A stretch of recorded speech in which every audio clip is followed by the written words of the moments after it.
Hello everyone, welcome to Dream Academy. आज इस lecture में अगेन हम नीट क्वेश्चन सीरीज की बात करने वाले हैं और ये है कॉलिगेटिव प्रॉपर्टी का लेक्चर नंबर 2। हमारा नेक्स्ट क्वेश्चन है क्वेश्चन नंबर 34। क्वेश्चन नंबर 34 में गिवन है of the following 0.1 molar aqueous solutions which one will exhibit the largest freezing point depression.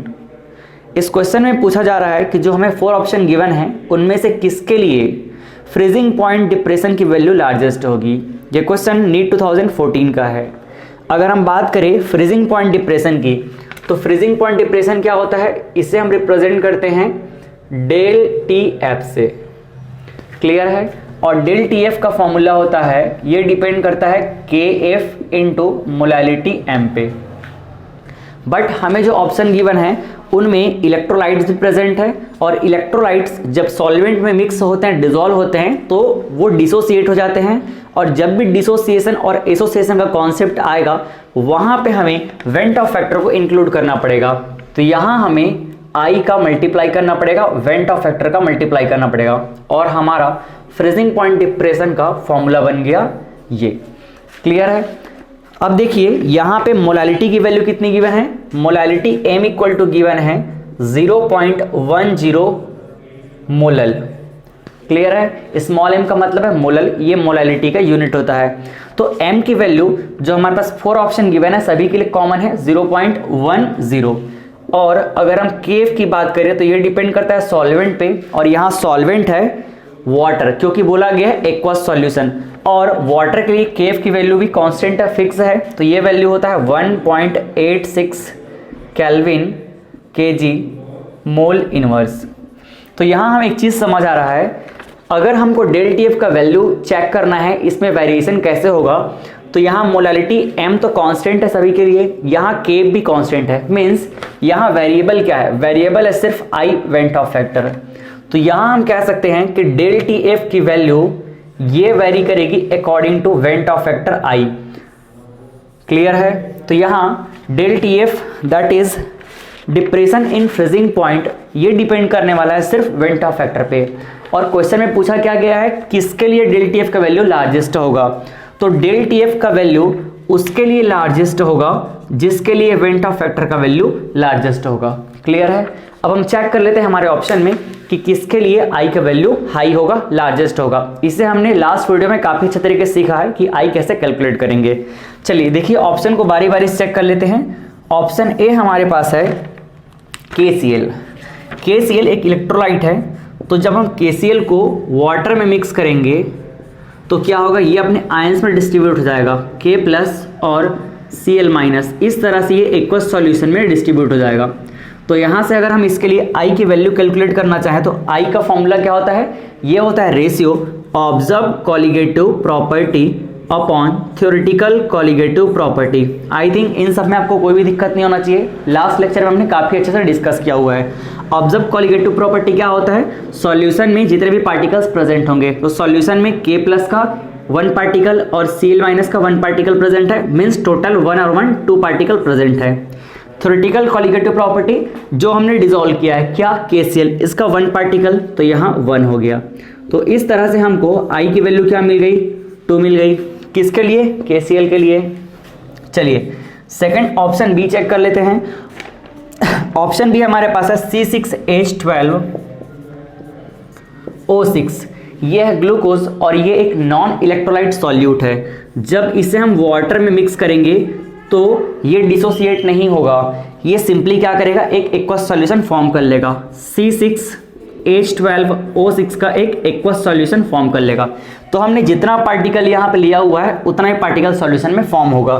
तो यहाँ आई की वैल्यू क्या होगी, ऑब्जर्व कॉलिगेटिव प्रॉपर्टी कितना है 1 और थ्योरेटिकल कॉलिगेटिव प्रॉपर्टी भी 1 है, तो यहाँ हमको आई क्या मिल गया, आई मिल गया 1। क्लियर है। नेक्स्ट अब बाकी 2 ऑप्शन को भी चेक कर लेते हैं। ऑप्शन सी हमारे पास है एल्यूमिनियम सल्फेट Al2SO4 जब हम इसे वाटर में मिक्स करेंगे तो क्या होगा, ऑप्शन सी है, देखिए यहाँ पे इसे हम वाटर में जैसे मिक्स करेंगे ये भी अपने आयंस में टूट जाएगा, ये भी एक इलेक्ट्रोलाइट है। तो ये कैसे टूटेगा, देखिए aluminium 3+ ion plus SO4 2 minus ion में डिस्ट्रीब्यूट हो जाएगा। यहाँ पे एल्यूमिनियम के 2 पार्टिकल्स हैं तो ये 2 पार्टिकल्स फॉर्म होंगे, सल्फेट के 3 पार्टिकल्स तो 3 पार्टिकल्स फॉर्म होंगे। यहाँ पे I की वैल्यू क्या होगी, observe colligative property, aluminium 2 particle है और सल्फेट आयन 3 पार्टिकल, 2 + 3 5 तो ये हो गया 5 और यहाँ एल्यूमिनियम सल्फेट हमने 1 पार्टिकल लिया हुआ है तो 5/1। इस तरह से I का वैल्यू कितना मिल गया 5। एंड लास्ट ऑप्शन चेक कर लेते हैं। लास्ट ऑप्शन हमारे पास है पोटेशियम सल्फेट K2SO4। इसे जब हम वाटर में मिक्स करेंगे, वाटर में डिसॉल्व करेंगे तो क्या होगा, potassium ion plus sulphate ion ये फॉर्म होगा। यहाँ पोटेशियम के 2 पार्टिकल हैं तो ये 2 पार्टिकल फॉर्म होंगे। अब देखिए I की वैल्यू क्या होगी इसके लिए, I की value 2 + 1 that is 3, theoretical colligative property 1 तो यहाँ फाइनली हमको मिल जाएगा I का वैल्यू 3। अब जिसके लिए I का वैल्यू लार्जेस्ट होगा उसके लिए डेल TF का वैल्यू लार्जेस्ट होगा। तो देखिए यहाँ पे ऑप्शन ए में आया है 2, ऑप्शन बी में 1, ऑप्शन सी में 5, ये है हाईएस्ट। तो एल्यूमिनियम सल्फेट के लिए I की वैल्यू हाईएस्ट है तो उसी के लिए डेल TF की वैल्यू भी क्या होगी, हाईएस्ट होगी। तो इस तरह से option C is the correct answer. Clear है। तो इस तरह से हमने इस क्वेश्चन को बिल्कुल आराम सॉल्व किया है। आपकी प्रैक्टिस अच्छी होगी तो आप क्वेश्चन को देखते ही सॉल्व कर लेंगे बिल्कुल कम समय में। चलिए अब अगले क्वेश्चन की बात करते हैं, इसे नोट कर लीजिए आप। अब हमारा अगला क्वेश्चन होगा क्वेश्चन नंबर 35। तो क्वेश्चन नंबर 35 गिवन है हमारे पास, which of the following aqueous solution has minimum freezing point. ये क्वेश्चन नीट 1991 का है जिसमें आपको पूछा गया है कि किस सॉल्यूशन के लिए फ्रीजिंग पॉइंट का वैल्यू मिनिमम होगा। ये question depression in freezing point के कॉन्सेप्ट पे बेस्ड है। तो इसे समझने के लिए हम जो एजम्पशन यूज करते हैं उन एजम्पशन को एक बार रिकॉल करते हैं, फिर देखते हैं कि किस सॉल्यूशन के लिए फ्रीजिंग पॉइंट का वैल्यू मिनिमम होगा।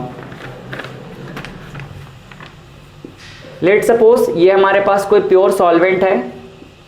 जब हम प्योर सॉल्वेंट में सॉल्यूट मिक्स करते हैं तो इससे फॉर्म होता है सॉल्यूशन और इस सॉल्यूशन का फ्रीजिंग पॉइंट रिड्यूस हो जाता है, जिसके लिए हम यूज करते हैं डिप्रेशन इन फ्रीजिंग पॉइंट का कॉन्सेप्ट।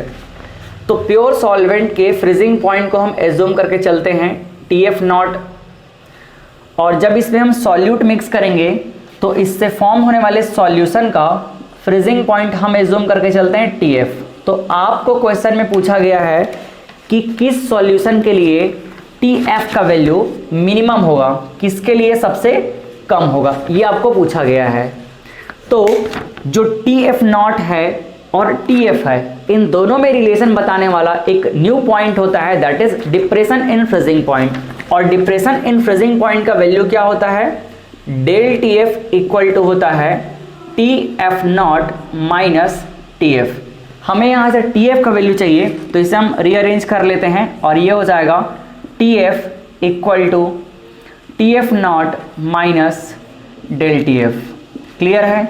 यहाँ से एक बात समझ आ गई कि जो TF है इसका वैल्यू यहाँ पे डिपेंड कर रहा है TF0 और डेल TF पे, बट हम जो यहाँ सॉल्यूशन फॉर्म कर रहे हैं अलग अलग सॉल्यूट के लिए वो सभी के सभी एक्वस सॉल्यूशन हैं। तो एक्वस सॉल्यूशन का मतलब है यहाँ पे सॉल्वेंट क्या होने वाला है, सभी के लिए सॉल्वेंट है, सभी के लिए वाटर।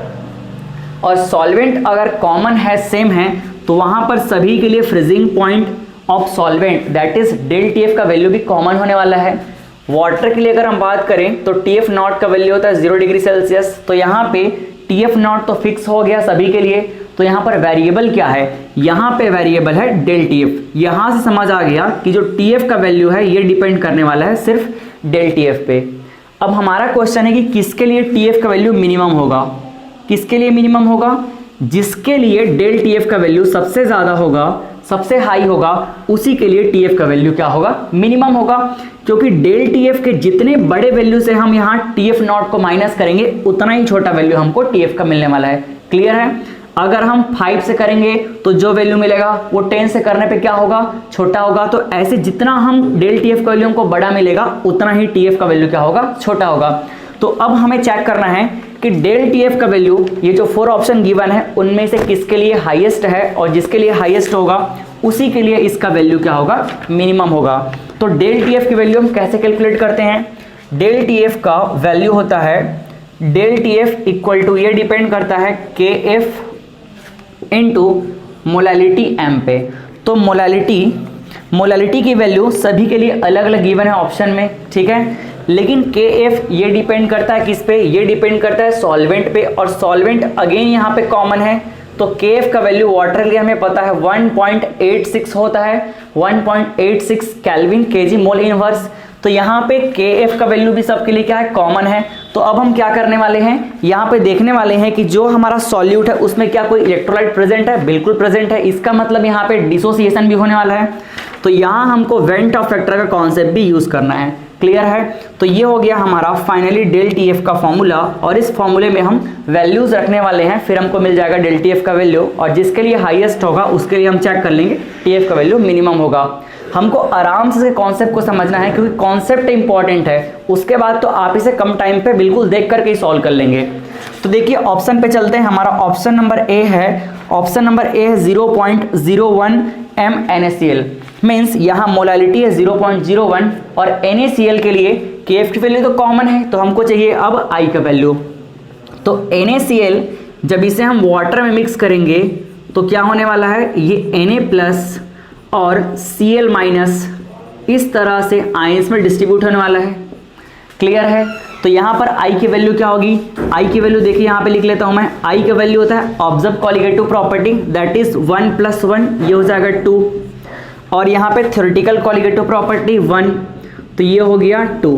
तो I का वैल्यू हमको मिल गया NaCl के लिए 2। अब यहाँ पर इसके लिए हम निकाल लेते हैं डेल टी एफ का वैल्यू। I का वैल्यू हो गया है 2, और KF का वैल्यू तो कॉमन है, तो KF को हम ऐसे ही रख लेते हैं, उसका वैल्यू पुट करके हमारे कैलकुलेशन को कॉम्प्लेक्स नहीं करेंगे हम। यहाँ पे M का वैल्यू कितना है, 0.01, क्लियर है, हाँ 0.01। तो इसे आप मल्टीप्लाई कर लीजिए, जब मल्टीप्लाई करेंगे तो इसका वैल्यू हो जाएगा 0.02 KF। यहाँ KF के टर्म्स में हम वैल्यू को रखते हैं। चलिए ऑप्शन बी को चेक करते हैं। ऑप्शन बी हमारे पास है 0.005 m C2H5OH, इथाइल एल्कोहल। ये क्या है, ये तो एक नॉन इलेक्ट्रोलाइट सब्सटेंस है, तो यहाँ पर इसका कोई भी तरीके से डिसोसिएशन नहीं होगा। तो देखिए C2H5OH सिंपली क्या हो जाएगा, इसमें वाटर मिक्स करने पे इसका एक्वस सॉल्यूशन फॉर्म हो जाएगा। C2H5OH का ये एक्वस सॉल्यूशन फॉर्म करेगा, मीन्स इसके लिए अगर हम I की वैल्यू देखना चाहें तो ऑब्जर्व भी 1 होगा और थ्योरेटिकल भी 1 होगा। तो यहाँ से I का वैल्यू मिल गया 1। तो अब देखिए डेल टी एफ का वैल्यू इसके लिए क्या हो जाएगा, del T F equal to same formula, I का वैल्यू हमको मिल गया 1, और KF का वैल्यू तो KF है, और यहाँ M मोलैलिटी इसके लिए गिवन है 0.05, तो ये है 0.005 है, सॉरी 0.005 M। यहाँ से मल्टीप्लाई कर लेंगे तो मल्टीप्लाई करने पे क्या मिलने वाला है, 0.005, और ये हो गया KF, क्लियर है। ये देखिए ये फर्स्ट ऑप्शन के लिए वैल्यू है, ये सेकंड ऑप्शन के लिए वैल्यू है। बाकी बचे हुए 2 ऑप्शन को भी हम चेक कर लेते हैं। Option number C, option number C के लिए देखते हैं। तो ऑप्शन नंबर सी में हमारे पास है MgI2, मैग्नीशियम आयोडाइड। जब इसमें वाटर मिक्स करेंगे तो ये क्या हो जाएगा, Mg2+ और I माइनस में डिवाइड हो जाएगा। तो यहाँ पर I के 2 पार्टिकल्स बनने वाले हैं, ठीक है। इसके लिए अगर हम I की वैल्यू देखना चाहें तो I क्या हो जाएगा, I का वैल्यू हो जाएगा 1 + 2 दैट इज 3, और थ्योरेटिकल होगा 1, तो I का वैल्यू मिल गया 3। तो यहाँ से आप निकाल लीजिए क्या, del T F.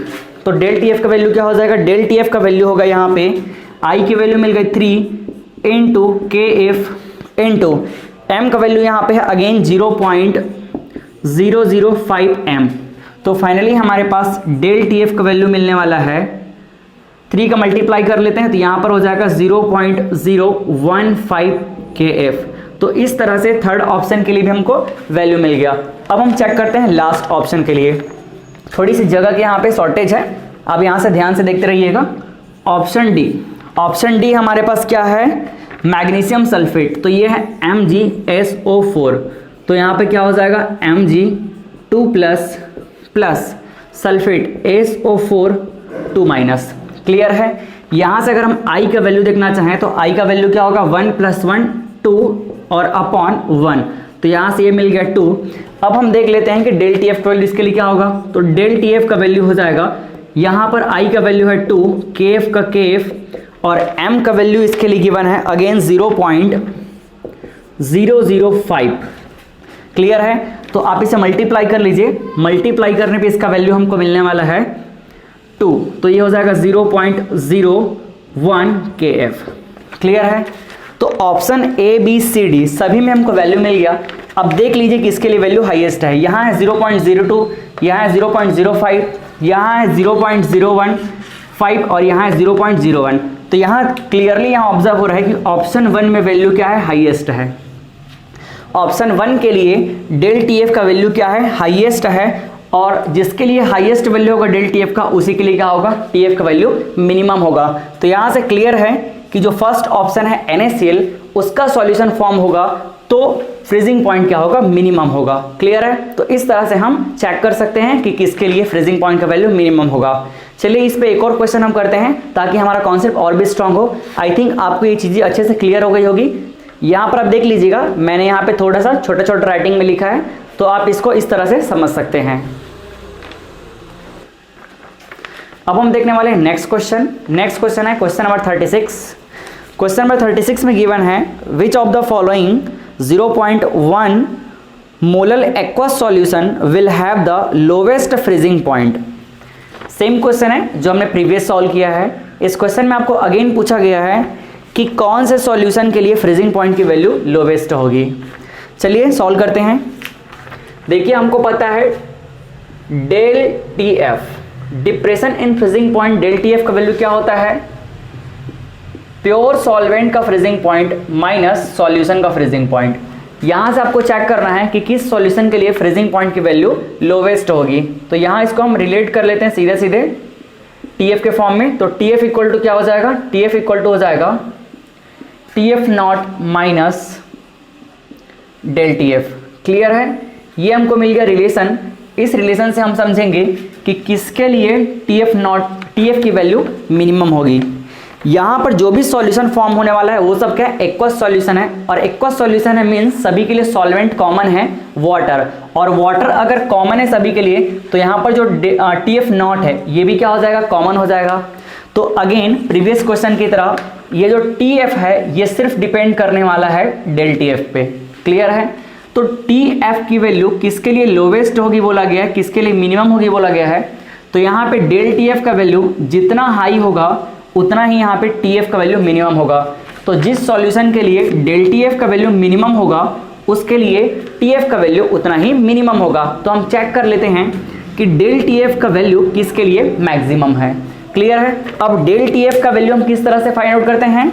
Del T F का वैल्यू हम कैलकुलेट करते हैं del T F equal to K F into M. Clear है? बट यहाँ पर जो भी हमारे पास सॉल्यूट प्रेजेंट है वो इलेक्ट्रोलाइट भी है, मीन्स यहाँ पर डिसोसिएशन का कॉन्सेप्ट यूज होने वाला है। तो यहाँ पर आई भी इंक्लूड कर लेते हैं, यही स्पेशल पॉइंट है यहाँ पे। अब देखिए यहाँ से एक चीज़ समझ आ रहा है हमको, हमें चाहिए डेल टी एफ का वैल्यू। तो डेल टी एफ का वैल्यू किसके लिए मैक्सिमम होगा ये हमें चेक करना है। तो अगर हम के एफ की बात करें तो के एफ क्या होता है? के एफ तो सॉल्वेंट पे डिपेंड करता है और सॉल्वेंट है हमारा वाटर। तो यहाँ से हमको समझ आ गया कि हमारे पास जो के एफ का वैल्यू है, ये जो के एफ का वैल्यू है ये तो हो गया कांस्टेंट। क्लियर है? और सभी के लिए जो मोलालिटी है ये भी कॉमन है। आपको बोला गया है कि m इक्वल टू कितना है? 0.10 m। तो यहाँ तो मोलालिटी भी सभी के लिए कॉमन है, तो ये भी कांस्टेंट हो गया। मीन्स जो डेल टी एफ है ये डिपेंड करेगा सिर्फ और सिर्फ I पे। तो यहाँ पे हम क्या लिख सकते हैं? यहाँ हम लिख सकते हैं del T F is directly proportional to van't Hoff factor I। और जिसके लिए I का वैल्यू सबसे हाई होगा उसके लिए डेल टी एफ का वैल्यू हाई होगा। और फाइनली हमको पता चल जाएगा कि उसके लिए टी एफ वैल्यू लो होगा। तो इन सबको समराइज करके अगर मैं एक लाइन में लिखना चाहूँ तो यहाँ मैं सबको लिखता हूँ एक साथ। हमें चाहिए टी एफ का वैल्यू और ये रिलेट करेगा डेल टी एफ से और ये रिलेट होगा I से। क्लियर है? तो हमें चाहिए कि किसके लिए टी एफ का वैल्यू मिनिमम होगा। तो टी एफ का वैल्यू मिनिमम उसके लिए होगा जिसके लिए डेल टी एफ का वैल्यू हाईएस्ट होगा। और डेल टी एफ और I में रिलेशन अभी हमने देखा प्रोपोर्शनल टू है, तो जिसके लिए I का वैल्यू मैक्सिमम होगा उसके लिए डेल टी एफ का वैल्यू मैक्सिमम होगा। तो इस तरह से अब हमको सीधे सीधे I पे बात करनी है। आई का वैल्यू जिसके लिए क्या होगा, हाई होगा, उसके लिए टीएफ का वैल्यू लो होगा। ऑप्शन चेक करते हैं। ऑप्शन ए हमारे पास है Al2SO4 एल्यूमिनियम सल्फेट, तो Al2SO4 और ये थ्राइस, जब इसे हम वाटर में डिजोल्व करेंगे तो ये क्या हो जाएगा, आयंस में डिस्ट्रीब्यूट होगा, Al3 प्लस SO4 2-, इसका क्या फॉर्म हो गया, एक्वस सॉल्यूशन। यहाँ पर पार्टिकल्स को बैलेंस कर लेते हैं, ये होगा एल्यूमिनियम के 2 पार्टिकल और सल्फेट के 3 पार्टिकल। इसके लिए अगर हम आई का वैल्यू देखना चाहें तो यहाँ आई का वैल्यू हमको मिल जाएगा 2 + 3 that is 5 observe colligative property upon theoretical हो जाएगा 1। तो सीधे सीधे हमको यहाँ आई का वैल्यू क्या मिल गया, 5 मिल गया। सेकंड ऑप्शन के लिए चेक करते हैं। हालांकि हमको देखते ही समझ आ गया है, ऑप्शन को देखते ही इतना अगर हम प्रैक्टिस कर चुके हैं तो देखते ही समझ आ जाएगा कि इसके लिए आई का वैल्यू हाई है, यही हमारा ऑप्शन करेक्ट है। बट हम अभी प्रैक्टिस के पॉइंट ऑफ व्यू से ये सब कुछ कर रहे हैं, तो हम इसको आराम से सभी ऑप्शन को चेक करते हैं। ऑप्शन बी देखिए, ऑप्शन बी क्या है, C6H12O6, ये एक नॉन इलेक्ट्रोलाइट सब्सटेंस है। जब इसे वाटर में मिक्स करेंगे तो ये डिसोसिएट नहीं होगा, ये सिंपली क्या फॉर्म कर लेगा, ये एक ग्लूकोज है, ग्लूकोज का ये एक्वस सॉल्यूशन फॉर्म कर लेगा। तो यहाँ पर पार्टिकल सेम होगा, तो यहाँ पर आई का वैल्यू क्या हो जाएगा, 1/1 दैट इज 1। तो यहाँ पे आई का वैल्यू क्या है, 1 है। और बाकी ऑप्शंस के लिए चेक कर लेते हैं। ऑप्शन सी में है KCl, जब KCl को वाटर में मिक्स करेंगे तो ये K+ और Cl- आयन में डिस्ट्रीब्यूट हो जाएगा। तो यहाँ से अगर आप देखना चाहें तो I की वैल्यू क्या हो जाएगी, यहाँ पे 2 आयंस प्रेजेंट है तो 2 अपॉन यहाँ थ्योरेटिकल है 1, तो ये I की वैल्यू मिल गई 2। लास्ट ऑप्शन डी के लिए चेक करते हैं। ऑप्शन डी हमारे पास है सुक्रोज, C12H22O11, ये भी एक नॉन इलेक्ट्रोलाइट सब्सटेंस है। तो ये भी क्या होगा, सिंपली ये वाटर का क्या कर लेगा, एक सॉल्यूशन फॉर्म कर लेगा। मीन्स इसके लिए भी आई की वैल्यू चेंज नहीं होगी, 1/1 दैट इज 1। तो यहाँ देख लीजिए कि आई की वैल्यू किसके लिए हाईएस्ट है, क्लियरली ऑब्जर्व है कि आई की वैल्यू ऑप्शन फर्स्ट के लिए हाईएस्ट है, दैट इज एल्यूमिनियम सल्फेट। तो आई की वैल्यू एल्यूमिनियम सल्फेट के लिए हाईएस्ट है, तो उसके लिए डेल टीएफ का वैल्यू भी हाईएस्ट होगा और टीएफ का वैल्यू सबसे मिनिमम होगा। तो option A is the correct answer. तो इस तरह से क्वेश्चन जो हमें लगते नहीं है कि वेंट ऑफ फैक्टर से डायरेक्ट रिलेट करेंगे, बट ये क्वेश्चन एक्चुअल में वेंट ऑफ फैक्टर को ही रिलेट करता है। तो ऐसे क्वेश्चन को हम इस तरह से सॉल्व करेंगे। चलिए मिलते हैं नेक्स्ट वीडियो में, तब तक के लिए बाय बाय, थैंक यू।